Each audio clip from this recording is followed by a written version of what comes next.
Hi my dear students, welcome to my biology class. Today we are going to learn about packaging of DNA helix. All of you look at the diagram. Where is the location of DNA in a typical eukaryotic cell? Obviously, it is located in the nucleus of the eukaryotic cell. Before we learn about packaging of DNA helix both in prokaryotic cell and eukaryotic cell, we must know the length of DNA in different organisms. How can we calculate the length of DNA? The first topic, length of DNA. So look at the figure. This is the double helical model of DNA. It has two strands which are anti-parallelly oriented. Suppose if one strand has 5' to 3' polarity, the other strand has 3' to 5' polarity. Okay, the sugar and phosphate are the backbone, form as the backbone of the double helical model of DNA. And the nitrogen bases such as adenine, thymine, guanine and cytosine, those are arranged in a specific manner according to base pairing rule inside the two strands. Adenine always pair with thymine by 2 hydrogen bond.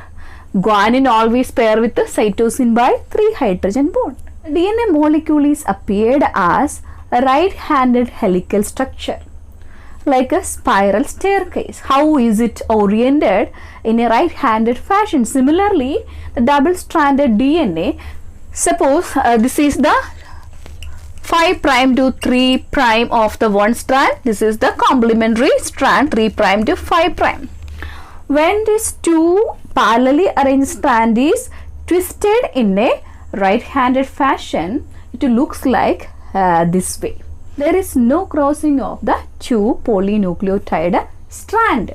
Okay, then here the adenine, thymine, the purines and pyrimidines are arranged in a specific manner by keeping same distance between the two strands, like adenine, thymine, guanine, cytosine, cytosine, guanine, thymine, adenine and so on. Okay, then here the pitch of the DNA is considered as the full turn of the DNA. Okay, full turn is called the pitch. It's about 3.4 nanometer. 3.4 nanometer. Okay, each turn consists of approximately 10 base pairs. You know that the base pairs are adenine, thymine, guanine, cytosine. Okay, like this there will be 10 base pairs. So look at this diagram. Here there are only 1, 2, 3, 4, 5, 6, 7, 8. So that I have told you that approximately 10 base pairs. So the distance between two consecutive base pairs is 0.34 nanometer. So the distance between two consecutive base pair is 0.34 nanometer. Okay, then here 1 nanometer is equal to 10 raised to minus 9 meter. How can we calculate the length of DNA? It is so simple. Length can be found out by multiplying total number of base pairs with the distance between two consecutive base pairs. Got it? So this is the equation that can be applied to find out the length of the DNA if you know the total number of base pairs. Now let's find out the length of human DNA. We know that the human DNA consists of approximately 6.6 into 10 raised to 9 base pairs in the diploid cell. Okay, then in diploid cell, what is the total number of base pairs? 6.6 into 10 raised to 9 base pairs. Okay, how can we calculate this length of the human DNA? By multiplying this with the what? The distance between two consecutive base pairs. 0.34 into 10 raised to minus 9. Okay, so what is the answer? It is cancelled, 10 raised to minus 9 and 10 raised to 9. So when we multiply 6.6 into 0.34, we get 2.2 meter. Okay, that is the answer. This is the length of human DNA. Okay, so this lengthy DNA, this 2.2 meter DNA is accommodated in the microscopic nucleus of the cell. The cell is already microscopic one. The nucleus is one of the parts of the cell. The diameter of the nucleus is about 10 raised to minus 6 meter. So can you imagine how this lengthy DNA is accommodated in the small nucleus? So how is it possible? Suppose if we get a lengthy thread or a tape, how can we reduce its length? By coiling. By coiling, the length of the thread can be reduced. Similarly, this much lengthy DNA, the 2.2 meter lengthy DNA is highly condensed and packaged inside the small nucleus of the microscopic cell. Next, let's find out the number of base pairs if we know the length of the DNA. For example, the E. coli bacteria. The length of DNA of E. coli bacterium is 1.36 millimeter. Then how can we find out the number of base pairs in E. coli DNA? So, number of base pairs can be found out by dividing the length of DNA by the distance between two consecutive base pairs. The distance between two consecutive base pairs. Here the length is 1.36 millimeter. So it must be converted into meter by multiplying it with the 10 raised to minus 3.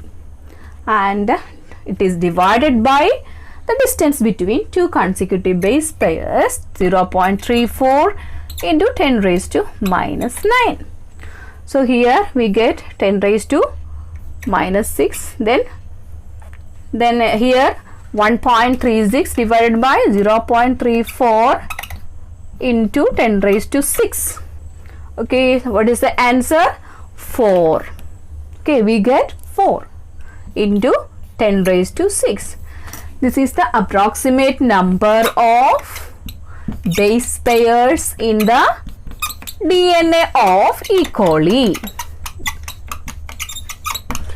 Got it? So, for number of base pairs, we need to use this equation, length of DNA by the distance between two consecutive base pairs.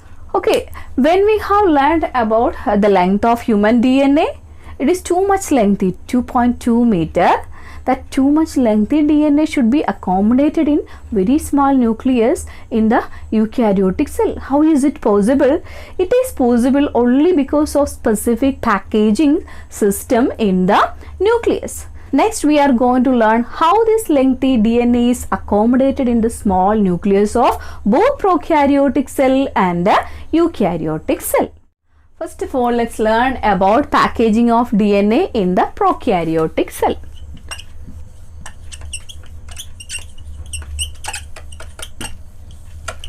Okay, in the prokaryotes, the DNA is folded with the help of a few RNAs, positively charged proteins and ions. So it forms as a supercoiled complexes and supercoiled complex loops, that is called nucleoid. Prokaryotic cell is primitive one. It has no specific nucleus with the nuclear membrane, and it has a specific nucleoid which is formed of the combination of the DNA and the positively charged protein. So let's write like this. In prokaryotes, DNA along with the RNA and some positively charged proteins form as supercoiled complex loops. Supercoiled complex loops. This particular structure is called nucleoid. Here the DNA is negatively charged and the proteins are positively charged. Okay, they hold together to form as the large or complex loops, that is called the nucleoid. That is about the packaging of DNA in the prokaryote. As it is not so complex cell, there is no such complexity in the case of the DNA packaging in prokaryotic cell. But there is complexity in the case of DNA packaging in the eukaryotic cell. Next, let's study the packaging of DNA in the eukaryotic cell. In eukaryotes, we know that each eukaryote has a eukaryotic cell. Each cell is having a typical nucleus with a nuclear membrane, so that the DNA is accommodated inside the nucleus. It is enclosed inside the nucleus. In this case, the DNA is stabilized with the help of positively charged proteins known as histones. The charge of DNA is negative. So, in eukaryotes, the DNA is stabilized by what? Positively charged proteins called what? Histones. Usually the proteins are negatively charged molecules, but these histones are positively charged proteins because they carry abundant, that more amount of basic amino acids such as lysine and arginine. Basic amino acids such as lysine and arginine. Okay, that's why the histone proteins are positively charged. The DNA is negatively charged. So, in the nucleus, the lengthy DNA should be accommodated, so it must form as coiled structure. Here, the coiled structure is formed by means of both DNA and this positively charged protein. Those two compounds organize to form a specific structure called nucleosome. So, here the DNA along with the histone proteins, there are 8 histone proteins in the nucleosome, so that we can say histone octamer. Histone octamer, which forms a particular structure called the nucleosome. Okay, the term nucleosome was given by Audet in 1975. Okay. That means the lengthy DNA, the tape-like DNA, that double-stranded DNA should be condensed or that should undergo high-level packaging in the nucleus with the help of the positively charged histone proteins. Histone octamer means it has 8 molecules of histone protein. The histone octamer actually consists of 4 different types of histone molecules. Those are H2A, H2B, H3 and H4 are the different types of histone molecules. So, each molecule is 2 in number, so that totally the number of histone molecule is 8. That's why it is known as histone octamer. Suppose H2A1 histone molecule, H2B, next one, H3, then H4. There is one more H2A over this H2B over this, then H4, then H3. Okay, so it forms as 8 histone molecule, which is called histone octamer. Okay, then the DNA, the negatively charged DNA wraps over this histone octamer like this.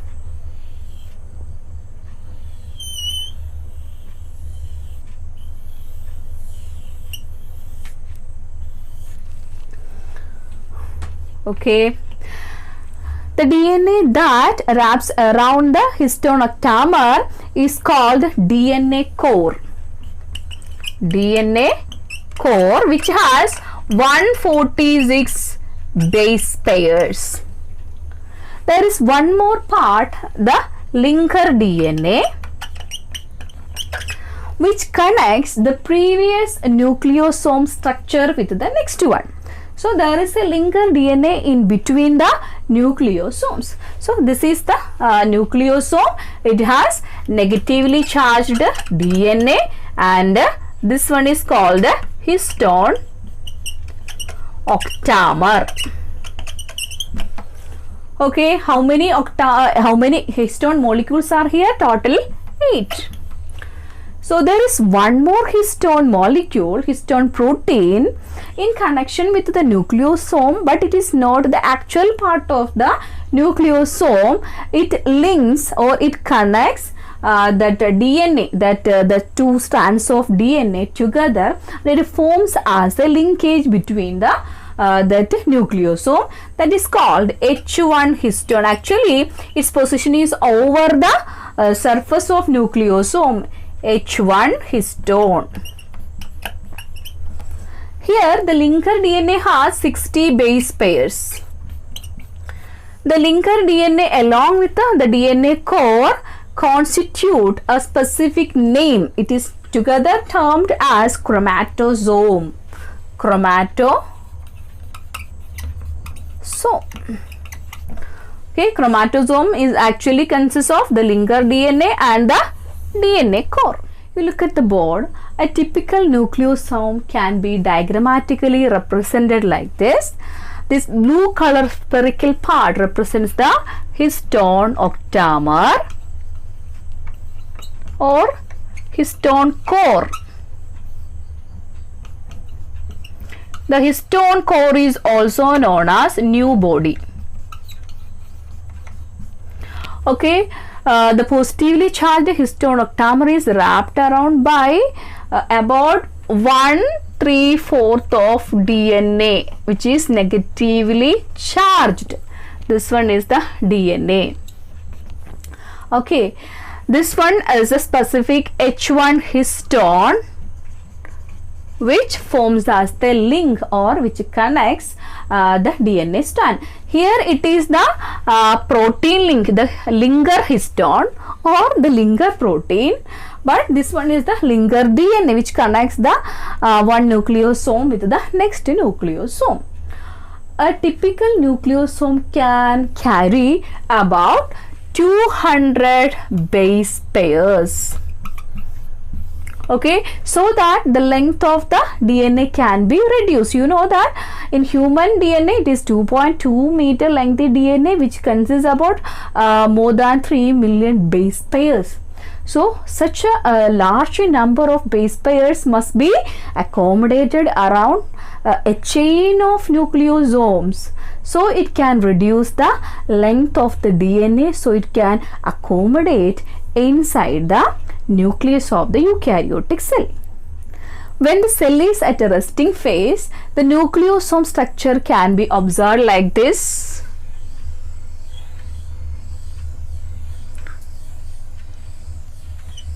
When we observe it under the electron microscope, the nucleosome with the negatively charged DNA along with the histone octamer.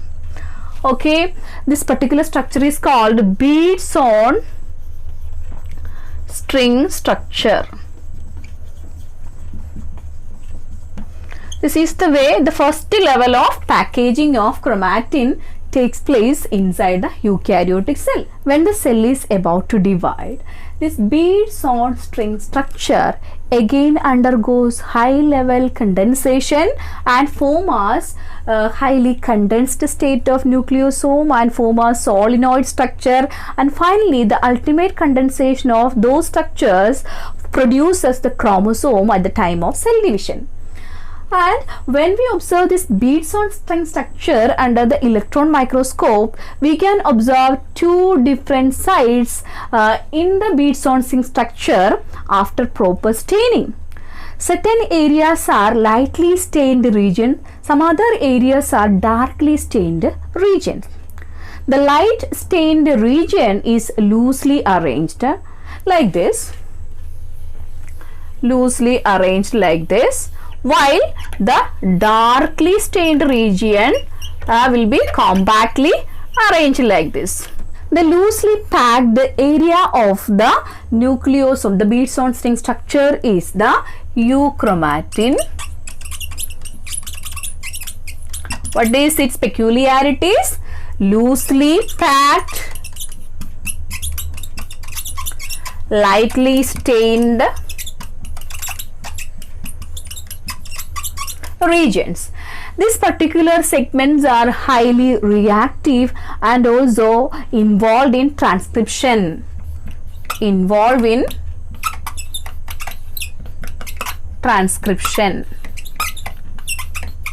Transcription is the first phase of protein synthesis. The mRNA is transcribed from the DNA by means of transcription. So this part, the euchromatin part, is actively take part in the transcription process, while the darkly stained region is called the heterochromatin. So darkly stained, tightly packed,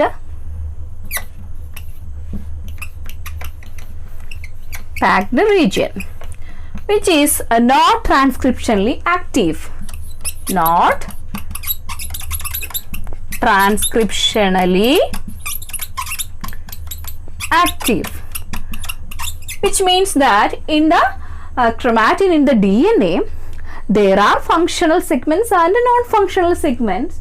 The functional segments are the euchromatin, which involve in protein synthesis, while these darkly stained, tightly packed regions are highly stable and they do not involve in transcription, but they are essential for the formation of this genetic material. That's why they are present in the chromatin. These are the two different areas that are found in the beads on string structure of the DNA. I have told you just before that this euchromatin is highly active and it involves in transcription, and at the time of cell division these beads on string structure should undergo high level packaging, that is not only with the help of these positively charged histone proteins but also with another set of proteins known as non-histone chromosomal protein, so that we can say the high level packaging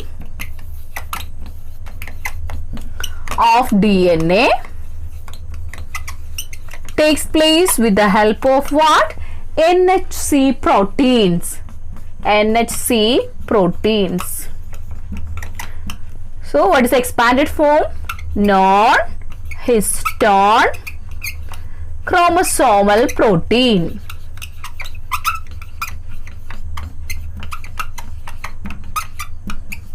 Okay, these are essential for the high level condensation of the chromatin as the rod shaped chromosome. You know that chromosomes are formed only at the time of cell division.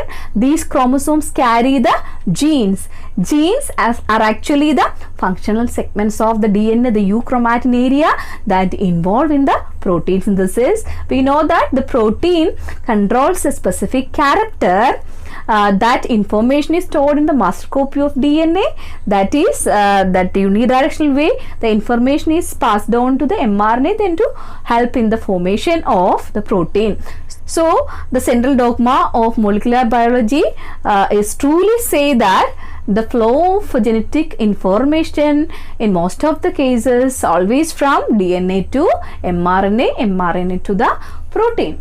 Okay, today we have learned about the packaging of DNA double helix both in the prokaryotic cell and the eukaryotic cell, and also we have studied about the structure of a typical nucleosome, what is its significance in the packaging of DNA in the nucleus of a microscopic cell.